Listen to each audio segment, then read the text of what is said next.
Hey guys, hope you are doing well. Really excited to continue the coverage that we've been doing on the case of Bryan Kohberger. New information too that's being released today that there's possibly a credible informant, and the internet sleuths like myself are kind of going crazy wondering if police was able to get a tip from someone who possibly knew Bryan Kohberger. In other words, did somebody who knew Bryan Kohberger turn him in? That's what's being reported today.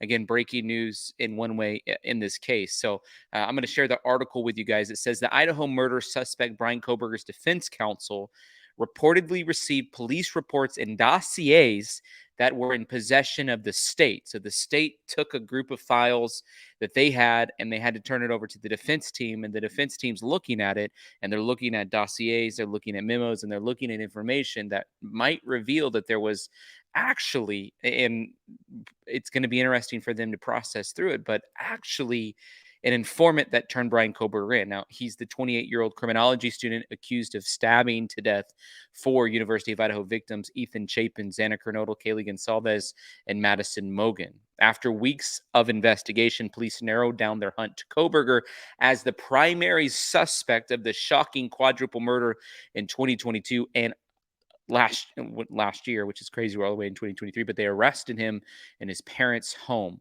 So among those disclosures provided by the state, there was 995 pages of documents. Now we got to read 18 of them at first, and then they released another 30 of them. So we've seen 50 pages of the documents, and they have 995 pages of documents. They have a video audio file, and they have about 2,000 photographs. And I think that this is really interesting, and it's catching the attention because there's the mention of potential informants in some of those documents.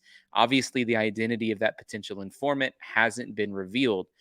Asking the court to deny some of the defendant's requests for discovery, including the identity of potential informants.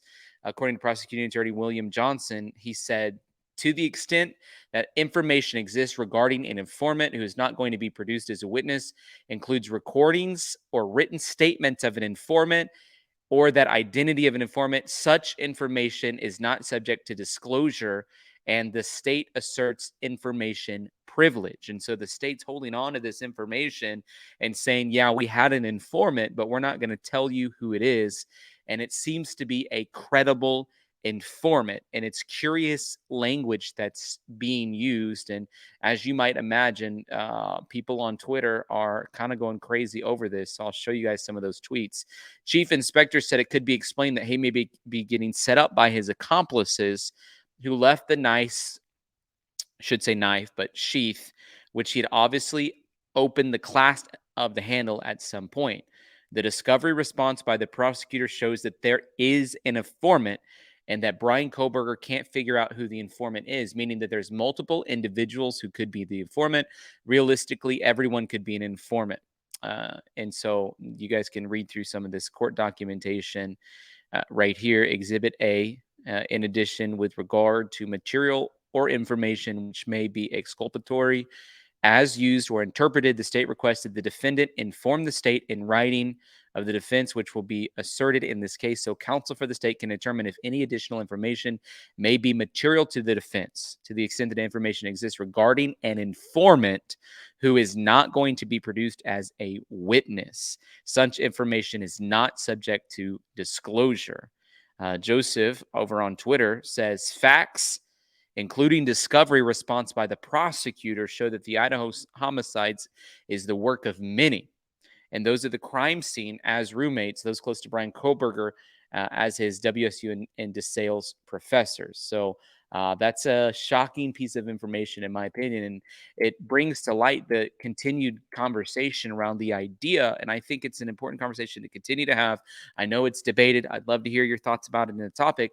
But this concept or this idea around, is there potentially a conflict of interest with Ann Taylor, who's represented Xana Kernodle's mom, Kara, multiple times and was her right of attorney, had the power of attorney for her mom. Coffindoffer wrote this: 2 items this morning, informant language and prosecution update in the volume of items of discovery.